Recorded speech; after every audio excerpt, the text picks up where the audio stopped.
नमस्कार, मैं हूँ संजय शर्मा। आप देख रहे हैं 4 PM न्यूज़ नेटवर्क। प्रधानमंत्री जी ने कुछ समय पहले घोषणा करी थी कि हम 5G लॉन्च हो गया है, अब बिजली की तरह चला करेगा नेटवर्क, इंटरनेट आप इतनी बढ़िया चलाएँगे। मैं अपने मित्र के पास आया था एक सोसाइटी में। उनके फ्लैट में बैठा हुआ था, मुझे शो करना था, अभय जी के संग बातचीत करनी थी। कभी लैपटॉप लेके लेफ्ट जाऊँ, कभी राइट जाऊँ, कभी ऊपर जाऊँ, नीचे जाऊँ। अंततः मुझे स्विमिंग पूल के किनारे आगे बैठकर तब मुझे बातचीत करनी पड़ी। ये है हकीकत। कैशलेस पेमेंट करिए, मत कैश करिए। नेटवर्क ही नहीं चलता तो कैशलेस कहाँ से करूँगा? और ये बात है गुड़गाँव की। मतलब देश के सबसे तेज़ी से बढ़ते हुए जिस राज्य की। कल रात ही लौटा था कश्मीर से, तो आज सुबह मैं गुड़गाँव में आया था। मैंने सोचा कुछ लोगों से चल के बात करूँ। ये हालात हैं। अभय जी से आज हमने कोई मोदी जी, कोई योगी जी, कोई गडकरी जी पे बात नहीं करी।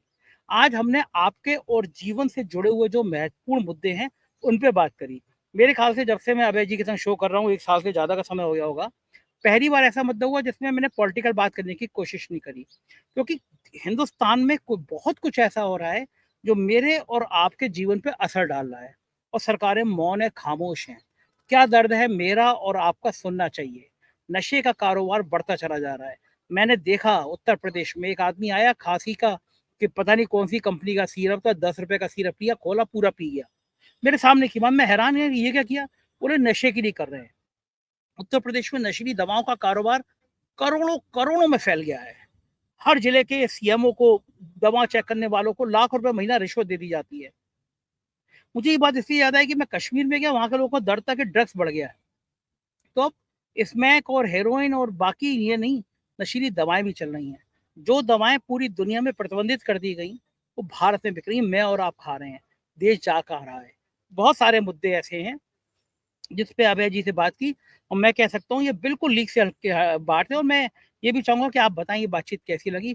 चलते हैं अभय दुबे जी के पास। 4 PM न्यूज नेटवर्क में स्वागत है अभय दुबे जी आपका। आपको याद होगा 1 साल पहले प्रधानमंत्री जी ने घोषणा करी थी कि अब देश के बड़े-बड़े जो शहर हैं उस पे 5G आ रहा है, और हम लोग जल्दी से 5G से भी और क्रांति की तरफ बढ़ रहे हैं, नेटवर्क बहुत बढ़िया होगा। आपके संग एक शो करना होता है, मैं सुबह 5 जगह बैठ चुका कि किस जगह हम्म। बैठ जाऊँ तो नेटवर्क ठीक आ जाए। एक फ्रेंड की सोसाइटी में, फ्रेंड की जहाँ रहता है मेरे, उसके घर आया हुआ था।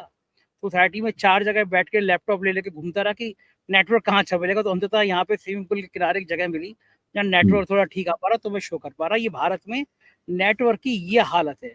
हम लोग कहते हैं हम क्रांति कर रहे हैं और सब फ़ोन पे हो जाना चाहिए, सब कैशलेस होना चाहिए, और नेटवर्क ऐसा है। वहीं से शुरुआत करता हूँ सर। आपने पूरी दुनिया घूमी है, पूरी दुनिया में आप इतने देशों में देखे हैं। जो भारत में ये मोबाइल का की जो हाल है कि यहाँ लैपटॉप ले लेके मोबाइल पे, एक ज़माने में याद होगा हम लोग देखते थे, चित्रहार आता था दूरदर्शन पे, हम्म। तो उसका एंटीना घुमाते रहते थे कि भाई किस जगह हम्म। पे जाके हमारा सिग्नल ठीक हो जाएगा। तो वही हाल कुछ-कुछ आ रहा है। कैप मँगा के लगानी पड़ी क्योंकि इतनी तेज़ हवाएँ हैं कि पीछे सब आप बात ही नहीं कर सकते। तो मैं जानना बिजली चाहता क्या हूँ कि बत्ती होगी आपकी? भारत में कब तक ये व्यवस्था ठीक होगी कि कम से कम फ़ोन-वोन तो हर जगह बैठो तो ठीक-ठाक आ जाए? क्या लगता है आपको?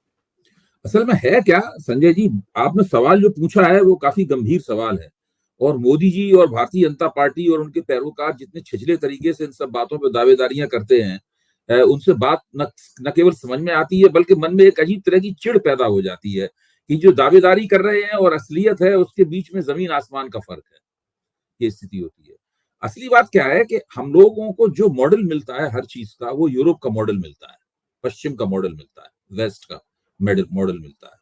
वो हैं बहुत ही छोटे छोटे देश जहां आबादी बहुत कम है, और वहां की समस्याएं, वहां की और सारी चीजें चूंकि वहीं पहली बार बनती हैं, यूनाइटेड स्टेट्स ऑफ अमेरिका और वेस्ट में बनती हैं, वहां अमेरिका में भी वही लोग रहते हैं, तो वो वहां के लिए ही बनती हैं चीजें।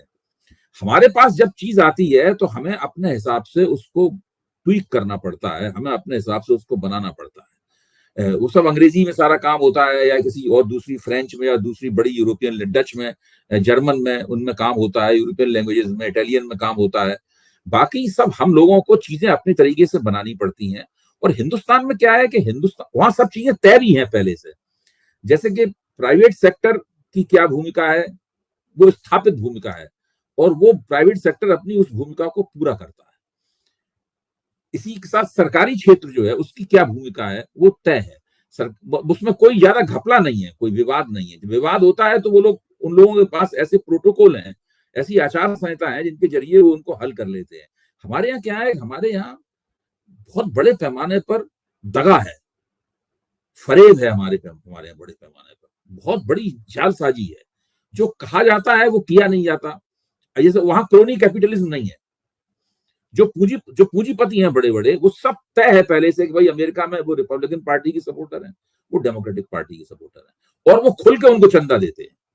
वहां कोई चक्कर नहीं है। तो वहां पे ये नहीं हो सकता है कि डेमोक्रेटिक पार्टी की गवर्नमेंट आ जाए तो रिपब्लिकन पार्टी के जो कैंडिडेट कारपोरेट्स हैं, मतलब उनका उनका उनका लाइसेंस ठेका कैंसिल करने लगे, या बाधाएं करने लगे, या उनके यहाँ रेट पड़वाई जाने लगे, या इनकम टैक्स के नोटिस दिए जाने लगे, या ईडी रोज पहुंच जाए उनके यहाँ अपना बोरिया बिस्तर लेके। ये सब वहां ड्रामेबाजी नहीं चलती है। हिंदुस्तान में सबसे बड़ी बात तो ये है, जिसको हम सब लोग कहते हैं इकोनॉमी का 2A डिस्टॉर्शन। 2A ये किनका दिया हुआ है? 2A नाम ये अरविंद सुब्रमण्यम का दिया हुआ है, जो मोदी सरकार के आर्थिक सलाहकार रह चुके हैं लंबे अरसे तक। 2A डिस्टॉर्शन का मतलब हुआ अडानी अंबानी डिस्टॉर्शन। एक इसको मुहावरे के तौर पे देखिए, किसी जमाने में टाटा बिरला थे, ये आज अडानी अंबानी है, उसको कोई फर्क नहीं पड़ता। ये दरअसल जिसको आप कहते हैं क्रोनी कैपिटलिज्म, जो गोदी पूंजीवाद है, ये पूरी स्थिति है। इसकी वजह से सारी चीज गड़बड़ है। अब जैसे कि आपने नेटवर्क की बात उठाई, अब हिंदुस्तान में जो प्राइवेट प्लेयर हैं, चाहे वो रिलायंस हो, चाहे वो भारती हो, कोई और जो प्राइवेट प्लेयर हैं, उन प्राइवेट प्लेयर का रुतबा स्थापित करने के लिए क्या किया गया है, हम लोग इस कहानी को जानते हैं। ये कहानी मोटे मोटे हरूफों में, किताबों में छप चुकी है। किस तरीके से जो सरकारी संस्थाएं थी, जो महानगर टेलीफोन निगम था और दूसरी सरकारी संस्थाएं थी, उनको किस तरीके से बेदर्दी के साथ में मारा गया, उनको किल किया गया। अगर कहीं पे अच्छा सरकार का होटल चल रहा है तो उस होटल को अच्छा चलाने की बजाय उसको औने पौने दामों में बेच दिया गया। यहाँ पे ये जो हथकंडा होता है ना, उसकी वजह से बाजार में फेयर कंपटीशन नहीं है। भाई जब आप एक पूंजीपति को फायदा उठाने के लिए दूसरे पूंजीपतियों पर रेट पड़वाएंगे, क्या ताकि वो टेंडर ही न डाल पाए, वो प्रतियोगिता में नहीं उतर पाए।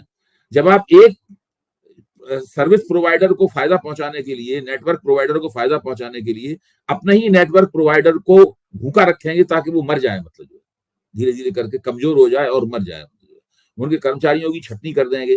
अच्छा, जब आप ये सब करेंगे, इसका मतलब है कि बाजार के अंदर जो कंपटीशन है, जो प्रतियोगिता है, वो फेयर नहीं है, वो ईमानदाराना प्रतियोगिता नहीं है। क्योंकि प्रतियोगिता ईमानदाराना नहीं है, इसलिए इसमें कंज्यूमर किंग नहीं है। हम और आप किंग नहीं, हमारी आपकी कोई नहीं पूछता। कंज्यूमर जहां किंग होता है, वहां पर नेटवर्क भी सही मिलता है, वहां पे सर्विस भी सही मिलती है, वहां पे बाजार में दाम भी ठीक होते हैं, सब कुछ ठीक होता है। वहां पे ये नहीं होता है कि आपने ठेका बदला, टैक्सी 3 गुनी महंगी हो गई, ये सब नहीं होता है। ये एक बहुत बड़ी समस्या है हमारे यहाँ, और छोटी हद तक कांग्रेस के जमाने में भी ये होता था। मोदी जी ने उसको नई ऊंचाइयों तक पहुंचा दिया है। मैं मतलब दोनों पक्षों की बात कहूंगा, एक हद तक कांग्रेस के जमाने में भी होता था, लेकिन मोदी जी ने उसको नई ऊंचाइयों तक पहुंचा दिया है। क्योंकि मोदी के शासनकाल में आंख का लिहाज नहीं है। कांग्रेस के शासनकाल में एक बात थी, ये नहीं कह रहा हूं सब बातें ठीक थी और हिंदुस्तान स्वर्ग बना हुआ था। हम लोग तो स्वर्गवासी कभी भी नहीं हुए आज तक, मुझे अगर मजाक में कहें तो वो कांग्रेस के शासनकाल में आंख का लिहाज था। वो लोग कोशिश करते थे कि कोई ऐसी भदभद ना हो। मोदी जी को इस बात की कोई परवाह नहीं, वो जो कुछ कर रहे हैं वो खुल के कर रहे हैं। वो भाई भारत का प्रधानमंत्री एक बड़े पूंजीपति के प्लेन में सफर करे और उसकी तस्वीर भी प्रकाशित हो, उसके प्रधानमंत्री के दल के साथ वो विदेश भी जाए और वहां उसको तरह तरह की सुविधाएं भी मिले और दूसरी ठेके भी दिलवाए जाएं, वो सब कॉन्ट्रैक्ट करवाए जाएं, समझौते करवाए जाएं। ये तमाम जो होता है ना, ये चीजें कुल मिलाकर जो प्रतियोगिता है, बाजार में कंपटीशन का माहौल बिगाड़ देती हैं। इससे क्या होता है कि जो दूसरे पूंजीपति हैं वो चौंकते हैं, वो सोचते हैं कि हमें सरकार सपोर्ट नहीं करेगी, अगर हम आगे बढ़े तो सरकार हमारे रास्ते में अड़ंगे लगाएगी, तो इन्वेस्टमेंट नहीं करते, वो इन्वेस्टमेंट रोक लेते हैं। इन्वेस्टमेंट जैसी प्राइवेट इन्वेस्टमेंट कम होता है, वैसी उसकी भरपाई करने के लिए सरकार को ज्यादा इन्वेस्टमेंट करना पड़ता है। सरकार का ज्यादा इन्वेस्टमेंट से काम चलता नहीं है, तो सरकार तो कंज्यूमर प्रोडक्शन में इन्वेस्टमेंट नहीं कर सकती। सरकार करेगी तो इंफ्रास्ट्रक्चर में इन्वेस्टमेंट करेगी। तो ये इस प्रकार की समस्याएं रहती हैं। इन समस्याओं का कुल जो बुरा असर होता है वो नागरिकों के ऊपर होता है। हम लोगों को वे सुविधाएं नहीं प्राप्त हो पाती जो सुविधाएं मिली। अच्छा, हमने अपने घर में वाईफाई लगवाया, वाईफाई लग गया। पहले तो सब फाइबर की लाइन नहीं थी, खुदाई हुई, फाइबर की लाइन भी पड़ गई, उसके हमने पैसे भी दे दिए, फाइबर की लाइन का राउटर लग गया, वाईफाई लगा हुआ है। लेकिन उसके बावजूद वाईफाई छोटा, भाई 3 कमरों का घर है, 3 कमरों के हर घर में वाईफाई लगा हुआ है, हम तगड़े उसका बिल भी देते हैं हर महीने। तो सब जगह नेटवर्क पहुंचना चाहिए कमरों में। अब पता चला कमरों में नेटवर्क नहीं पहुंच रहा है। अब हमें पता चला कि जो कंपनी है वो एक तरह के बूस्टर और बेच रही है। अब हमने जगह जगह बूस्टर लगवा दिए हैं। अब आप बिजली का देखिए, हम उत्तर प्रदेश में टेक्निकली रहते हैं, आप तो उत्तर प्रदेश के ही रहने वाले हैं, लखनऊ में रहते हैं। एक जमाने में जब योगी जी की सरकार आई थी तो बड़ी बातें होती थी, भाई बिजली हम बिल्कुल दे रहे हैं ठीक से। मतलब आप देखिए लोकसभा चुनाव के कुछ पहले से बिजली की कितनी बुरी स्थिति है। और बिजली मंत्री कौन है उत्तर प्रदेश के? जहां तक मैं याद करता हूं वही सज्जन है, इनको गृह मंत्री बनाने के लिए भेजा गया था। आपका वो हो गया, मुख्यमंत्री बनाने के लिए, डिप्टी सीएम मुख्यमंत्री बनाने के लिए भेजा गया था। वो बिजली का वितरण नहीं संभाल पा रहे हैं। तो ये सारी समस्याएं जो हैं वो कुल मिलाकर नागरिक प्रधान, उपभोक्ता प्रधान समाज और उपभोक्ता प्रधान अर्थनीति बनाने से रोकती है। ये बिल्कुल ठीक बात कह रहे हो। बड़ा टेक्निकली आप देखिए कि नई सड़क बन गई लाखों करोड़ों रुपए खर्च करके, फिर पता चला कि इस इलाके में अब टेलीफोन की लाइन पड़नी है, फाइबर, फिर वो सड़क खुद जाएगी, फिर बन जाएगी कि अरे साहब वो पानी की लाइन रह गई थी, फिर पानी की लाइन, मतलब एक सड़क को 3 बार खोदेंगे, कोई प्लानिंग नहीं है। और ये देश के लगभग हर राज्य में, हर जिले में ये हालत है कि कोई भी मेरे बचपन से हो रहा है। मेरी उम्र तो आपसे ज्यादा है संजय जी, मेरे बचपन से हो रहा है ये, और ये कभी बंद नहीं होगा।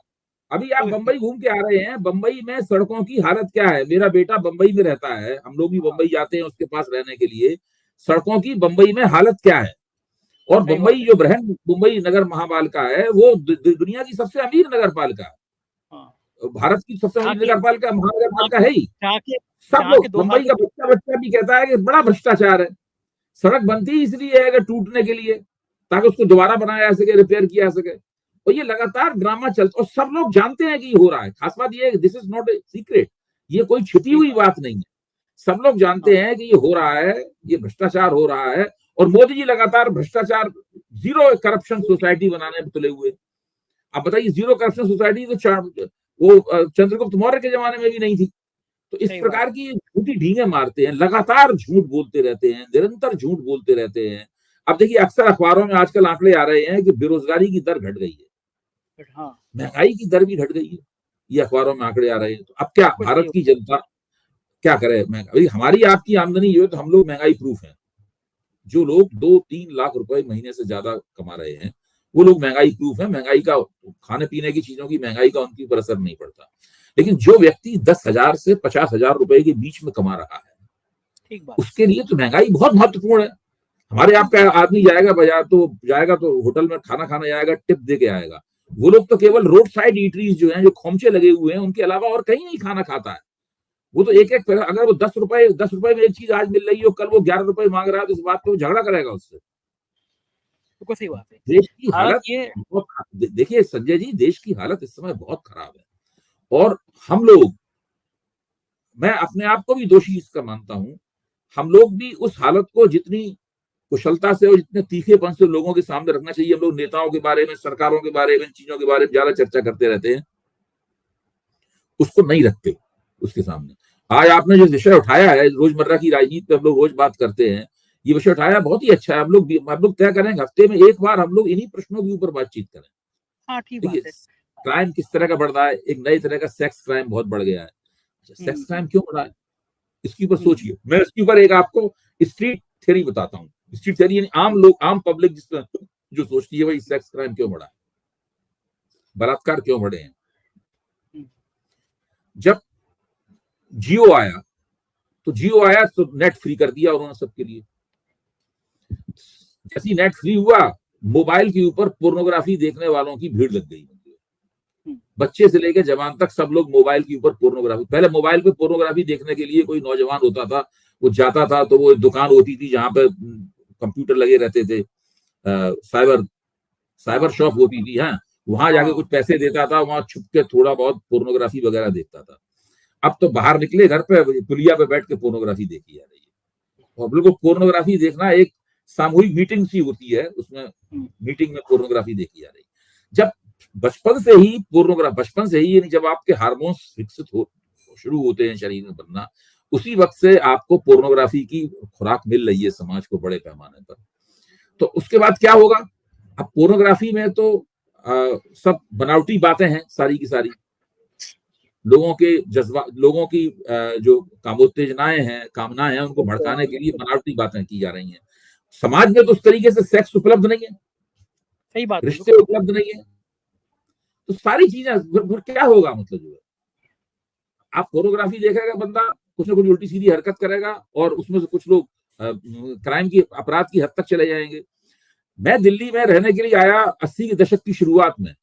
अपराध तो हमेशा ही से होते थे, लेकिन जो सेक्स क्राइम है ये बिल्कुल ताजी घटना है। मेरा मानना ये है कि ये जो नेट, उसके बाद आप जियो पे पैसा लग रहा है। पहले फ्री देके लोगों को अपना वो बनाया, आदत डाली, और उसके बाद में अब सब लोगों से पैसा वसूल रहे हैं। तो ये सब जो हो रहा है बहुत ही भयानक है। अब एक व्यक्ति जो है अब शादी कर रहा है, शादी में पता चला 5,000 करोड़ रुपए उसने खर्च कर दिए। दूसरी तरफ हालत यह है कि यहाँ पे दिल्ली में गांव से आए हुए लोग एक एक छोटे कमरे में 7-7 लोग रह रहे हैं। जो आपकी अपार्टमेंट के आगे दिल्ली में जो डंडा लिए हुए खड़ा हुआ है, जो, और उसको एक नीले रंग की ड्रेस पहना दी जाती है जिसमें वो अजीब सा जोकर लगता है, ना वो सिक्योरिटी का लगता है, कोई बेचारा नीले, बिल्कुल सहमा हुआ, डरा हुआ, उसको कोई भी डांट दे तो वो घबरा जाएगा। उस आदमी से उम्मीद की जा रही है कि सुरक्षा देगा वो आपको। डंडा लेके खड़ा हुआ है, वो 6 लोग वहां एक साथ रहते हैं, एक अपार्टमेंट में, गर्मी में, उमस में, उसी में ठुसा रहता है, और एक तरफ 5,000 करोड़ रुपए एक शादी में खर्च हो रहे हैं। शादी का 6 महीने तक शादी का कार्यक्रम चल रहा है उसका। अब ये सब जो देश में हो रहा है, सारा मीडिया भी जो जहां शादी हो रही है उसको बल्ले बल्ले कर रहा है। मीडिया में तरक्की है, जिसके पास पैसा है वो पैसा अपना खर्च करेगा, आप उसको पैसा खर्च करने से कैसे रोक सकते हैं? तो ये सब जो हो रहा है, और मोदी जी वहां जा रहे हैं। वो तो अगर देखिए, मैं तो अगर मोदी जी को 300 से ज्यादा सीटें मिल जाती तो वहां पे वो कैसे जाते इसकी कल्पना कीजिए आप। तब फिर वहां पे वो जाते तो फिर बाकायदा वो बैठ जाते, उनकी भगवान की तरह बाकायदा पूजा होती, आरती होती, उसी तरीके से सब होता। नॉन बायोलॉजिकल बन जाते उस वक्त, वो नॉन बायोलॉजिकल बन जाते, और उस तरीके से उनकी अगवानी होती वहां पे। वहां पहले से एक साधुओं का दल, पुरोहितों का दल तैयार होता, मंत्रोच्चार करता हुआ, धुआं बत्ती करता हुआ उनके इर्द गिर्द। वो काफी देर तक वो कर्मकांड होता, क्योंकि ईश्वर आ जाता, देवता आ गया वहां पे, विष्णु के अवतार आ गए हैं, कोई प्रधानमंत्री तो ना आए हैं। ये तो वोटरों ने उनको नॉन बायोलॉजिकल नहीं बनने दिया, इसलिए वोटरों से काफी नाराज भी हो गए। बिल्कुल ठीक कह रहे हैं। और जहां तक आपने बात करी सामान्य आदमी के जीवन की, आज खबर ही छपी है कि 1 दर्जन से ज्यादा दवाएं प्रतिबंधित की गई हैं। शायद उसमें पैरासीटामोल को मोल का नाम भी याद है। पैरासीटामोल कई देशों में प्रतिबंधित है। ऐसी कई दवाएं हैं जो दुनिया के कई देशों में प्रतिबंधित हैं, लेकिन भारत में बिक रही होती हैं। मैंने कई खबर पढ़ी कि ये 1 दर्जन दवाएं के सैंपल फेल पाए गए, आंखों में डालने वाले ड्रॉप खराब पाए गए, लीवर की दवाएं खराब पाई गई, लेकिन वो कंपनियां 2-3 महीने में फिर ब्लैक लिस्टेड से बाहर हो जाती हैं। सोचिए कितनी खतरनाक बात है कि आप आंख में दवा डाल रहे हो, सैंपल फेल है, मतलब वो दवा खतरनाक है आंख के लिए। लीवर की दवा खा रहे हैं, लीवर खतरनाक है। दुनिया के बड़े बड़े विकसित देशों में बंद है, हमारे यहाँ बिक रही है। कभी हम इसे विचार ही नहीं करते। सरकार विचार करेगी तिरुपति के लड्डू में क्या मिल गया, इस पर राष्ट्रीय बहस हो रही है कि तिरुपति के लड्डू गड़बड़ कैसे हो गए। लेकिन जो दवा आम आदमी, पैरासीटामोल, बुखार आया तुरंत पैरासीटामोल खा रहा है, तुरंत कोई ऐसी दवा खा रहा है जो प्रतिबंधित है, सस्ती थी, 2 रुपए की दवा खा ली उसने, उस पर बात नहीं हो रही है। तिरुपति के लड्डुओं पे बहस हो रही है। तो क्या हिंदुस्तान में आम आदमी का जीवन इतना सस्ता हो गया है कि सरकार को ध्यान देने की जरूरत ही नहीं है इस पे? अवय जी, देखिए, सरकार, आप बिल्कुल जो बात कह रहे हैं, आपकी उंगलियां सही जगह रखी हुई हैं। सरकार और मीडिया का जो कमर्शियल मीडिया है, ये दोनों मिलके एकम एक हो गए। सरकार ने पूरा मीडिया स्पेस कैप्चर कर रखा है पिछले 10 साल से, और 2024 के लोकसभा चुनाव के नतीजे भी वो उस सरकार मीडिया को शिकंजे से छुड़ाने में नाकाम रहे हैं। मीडिया बिल्कुल वही कर रहा है। जैसे ही कोई घटना होती है, सरकार फौरन एक ट्रिगर पॉइंट तलाशनी शुरू करती है, इस कि किसी तरीके से कोई ऐसा ट्रिगर पॉइंट मिल जाए जिससे अपोजिशन के हाथ से, विपक्ष के हाथ से नैरेटिव छीना जा सके। और हिंदू एकता कायम की जा सके, अल्पसंख्यकों के खिलाफ घृणा फैलाई जा सके। पहले बांग्लादेश में जो हिंदुओं के ऊपर अत्याचार शुरू हुए तो उसमें मीडिया के जरिए सरकार ने ट्रिगर पॉइंट न केवल तलाशना चाहा बल्कि ट्रिगर पॉइंट क्रिएट करना चाहा, ट्रिगर पॉइंट तैयार करना चाहा। फिर अब लड्डुओं के मामले में ईसाई विरोधी ट्रिगर पॉइंट बनाने की कोशिश आंध्र प्रदेश में भी की जा रही है और यहाँ भी की जा रही है। ये जो पूरी स्थिति है इसमें इस बात की तरफ बिल्कुल ध्यान नहीं दिया जाता कि स्वास्थ्य का मामला जो है उसके ऊपर विशेष ध्यान दिया जाए। देखिए, सारी दुनिया में शिक्षा और स्वास्थ्य पर सरकारें विशेष रूप से ध्यान देती हैं। वही सरकार लोकप्रिय और अच्छी मानी जाती है जो शिक्षा और स्वास्थ्य के ऊपर, शिक्षा, स्वास्थ्य और इंफ्रास्ट्रक्चर, इन 3 चीजों के ऊपर विशेष रूप से ध्यान दे। सड़कें बनवाए, फ्लाईओवर बनवाए, पुलियां बनवाए, ये सब काम करे और शिक्षा और स्वास्थ्य के ऊपर ध्यान दे। स्वास्थ्य पे ध्यान देना बहुत ही जरूरी है, क्योंकि जब स्वास्थ्य पे आप ध्यान, उसके लिए आपको पूरा जो औषध व्यापार है, जो दवाएं बनाने का फार्मास्यूटिकल बिजनेस है, इस बिजनेस को आपको एक खास तरीके से रेगुलेट करना होगा। और सारी दुनिया में दूसरी जगहों पे उसको रेगुलेट किया भी जाता है। वो बहुत शक्तिशाली है। देखिए, वो उसकी ताकत की कोई सीमा नहीं है। अगर सरकार उसके सामने एक बार झुक गई तो वो सरकार से जो मन में आएगा वो करवाएगा। हिंदुस्तान में क्या है कि मेरे बचपन में मेरे शहर के अंदर बहुत कम दवा की दुकानें होती थी। पता नहीं लोग उस वक्त इतना कम बीमार क्यों होते थे। आज स्थिति यह है कि हर कदम पे एक दवा की दुकान है। दवा की दुकान एक मुख्य बिजनेस बन चुका है और हर दूसरी तीसरी दुकान थोक विक्रेता है दवा की। वो किसी न किसी एजेंसी, कोई न कोई, मैं एक छोटे से इटावा शहर की बात कर रहा हूँ, वहां पे ये हालत है। और कोई भी व्यक्ति कोई भी दवा खरीद सकता है जाकर, उसके लिए कोई डॉक्टर के पर्चे की आवश्यकता नहीं है। विदेशों में आप डॉक्टर के पर्चे के बिना दवा नहीं खरीद सकते।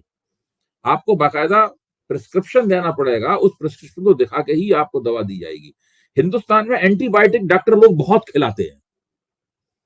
जरा सी बात पे हैवी एंटीबायोटिक दिए जाते हैं और उस डॉक्टर को बड़ी अजीब निगाह से देखा जाता है जो एंटीबायोटिक नहीं लिख रहा है।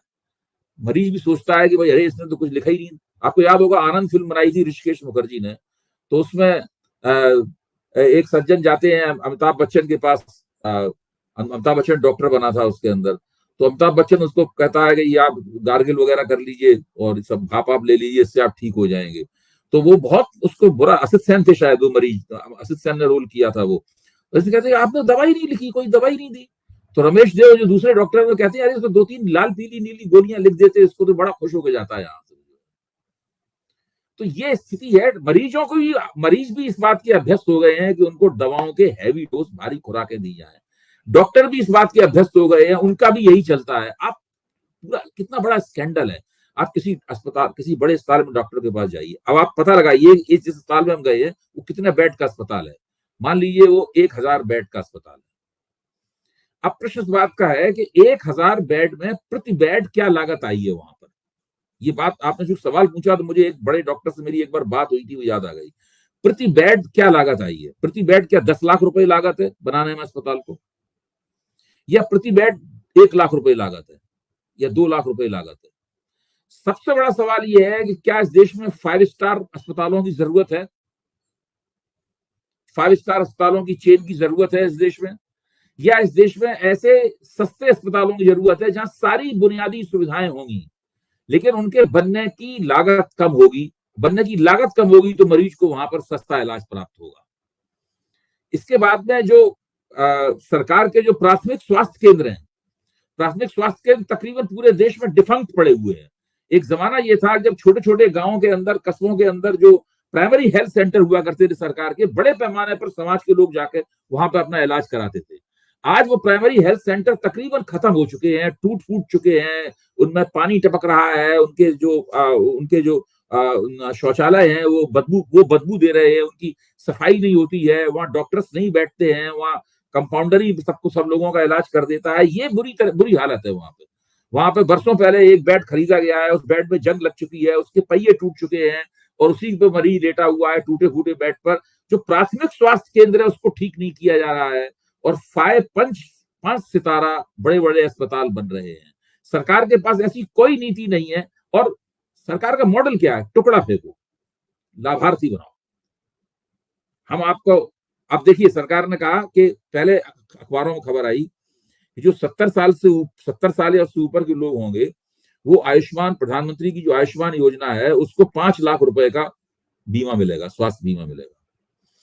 जब उसके डिटेल्स देखे पता चला कि अगर एक घर में 2 70 साल के हैं तो एक ही को मिलेगा, दूसरे को उसी में इलाज कराना पड़ेगा, उसी रकम में अपना इलाज कराना पड़ेगा। तो सारा का सारा मामला जो है ऐसा है, सिर्फ भरोसा नहीं होता इन लोगों के ऊपर।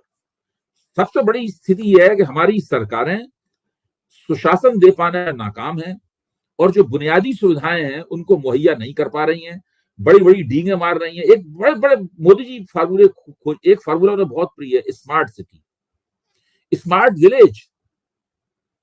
कहाँ स्मार्ट विलेज है, कहाँ स्मार्ट सिटी है, हम लोग सब ढूंढते रह जाएंगे, सारा जीवन गुजर जाएगा, ना स्मार्ट सिटी मिलेगा ना स्मार्ट विलेज मिलेगा। आप गुड़गांव ऐसी जगह में जिसको भारत का अत्याधुनिक क्षेत्र कहा जाता था, वहां की छत पे बैठे हुए हैं आप, फिर भी आपको नेटवर्क नहीं मिल रहा है। ये इस बात का सबसे, मुझे अपने घर में आपसे बातचीत हो सके उसके लिए नेटवर्क के लिए बूस्टर लगाने पड़े हैं, तब कहीं जाके आपसे ठीक से बातचीत हो पा रही है। बात हो पा रही है। मैं एक चीज और बताऊं अभय जी आपको, मैं तो लखनऊ में रहता हूँ, महीने में 10-12 दिन लखनऊ में रहता हूँ, बाकी तो घूमते ही रहता हूँ। एक उत्तर प्रदेश में क्या, मुझे लगता है पूरे देश भर में जो नकली दवाएं हैं, जो नशीली दवाएं हैं, उनका कारोबार बहुत बढ़ गया है। खांसी के सिरप अलग अलग नाम से आ रहे हैं। नौजवान आया, उसने 10 रुपए का सिरप खरीदा, खोला, पूरा पी गया, और फिर 3-4 घंटे बाद वो शराब का काम कर रहा है। कुछ सिरप जो चोटों पे लग जाते हैं वो ब्रेड पे लगा रहा है, पूरा सिरप खा ले रहा है। कुछ दवाएं आ रही हैं नशीली जो प्रतिबंधित हैं, करोड़ों रुपए की दवाएं उत्तर प्रदेश में नशीली का बेची जा रही हैं, लाखों करोड़ रुपए महीना घूस ली जा रही है। जिले जिले में मेडिकल स्टोर पे वो नशीली दवाएं बेची जा रही है उत्तर प्रदेश में। मुझे लगता है कि मैं कश्मीर में गया, वहां के लोगों ने एक बड़ी समस्या बताई कि ड्रग्स बहुत है, लेकिन उत्तर प्रदेश जैसे बड़े शहरों में दवाओं के जरिए भी नशे का एक बड़ा साम्राज्य खड़ा कर दिया गया है। सरकार को इस तरफ भी ध्यान नहीं है कि नशा बढ़ रहा है दवाओं के माध्यम से। आप बहुत ही गंभीर बात कह रहे हैं और सही बात कह रहे हैं। ये केवल पंजाबी उड़ता पंजाब नहीं है, उत्तर प्रदेश भी उड़ता उत्तर प्रदेश बनता जा रहा है। उड़ता पंजाब फिल्म आपने देखी होगी, बहुत बेहतरीन फिल्म थी, आलिया भट्ट ने और शानदार एक्टिंग की थी उसके अंदर, वो हॉकी की प्लेयर बनी थी। आप अब ये उत्तर प्रदेश भी उड़ता उत्तर प्रदेश बनता जा रहा है। मुझे याद पड़ता है शायद 80 के दशक की बात थी, जबकि उत्तराखंड में एक शराब विरोधी आंदोलन चला था। हाँ।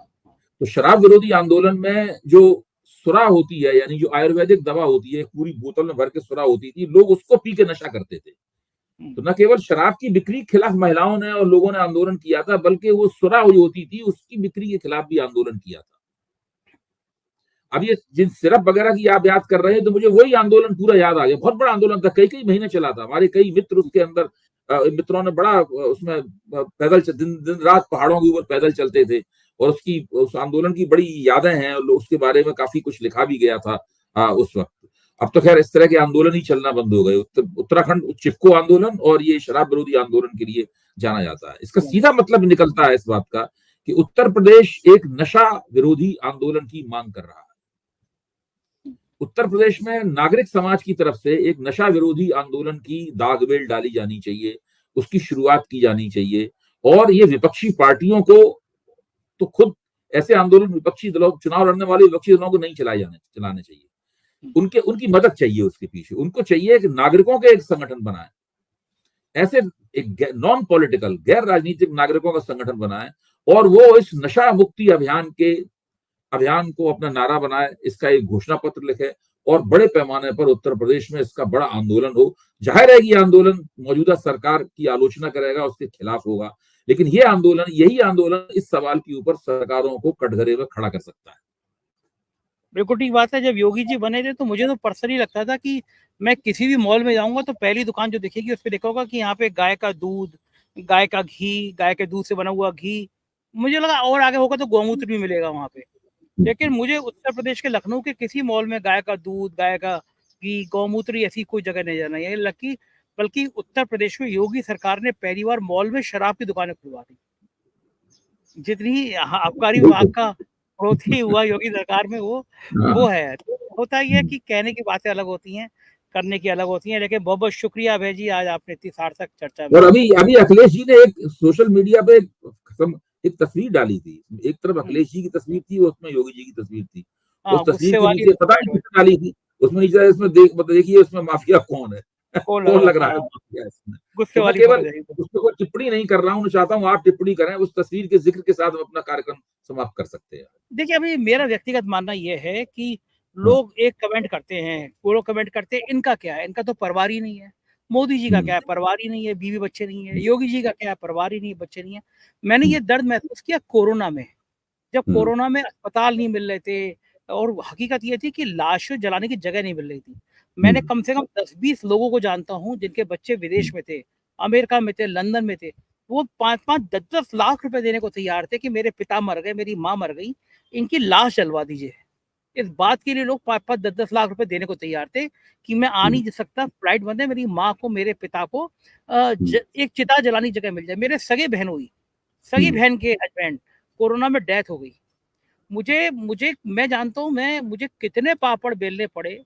सो सहारनपुर में रहते थे कि मेरे बहनोई मेरे जीजा जी को एक जगह पे जला दिया जाए, क्योंकि संसाधन बंद थे। तब लोगों ने एक लाइन कही कि ये लोग क्या जाने जिनके परिवार नहीं है। परिवार का दर्द होना भी राजनेता के लिए ज़रूरी है, संवेदनाएँ आती हैं उससे। और मुझे व्यक्तिगत तौर पे लगता है कि किसी भी व्यक्ति के अंदर संवेदनाओं का होना बहुत ज़रूरी है। तो ये जो बहुत आप तटस्थ हो जा के होने की बात करते हैं, आप क्रूर होने की बात करते हैं, ये तभी आता है जब आपके अंदर परिवार नहीं होता, रिश्तेदार नहीं होते।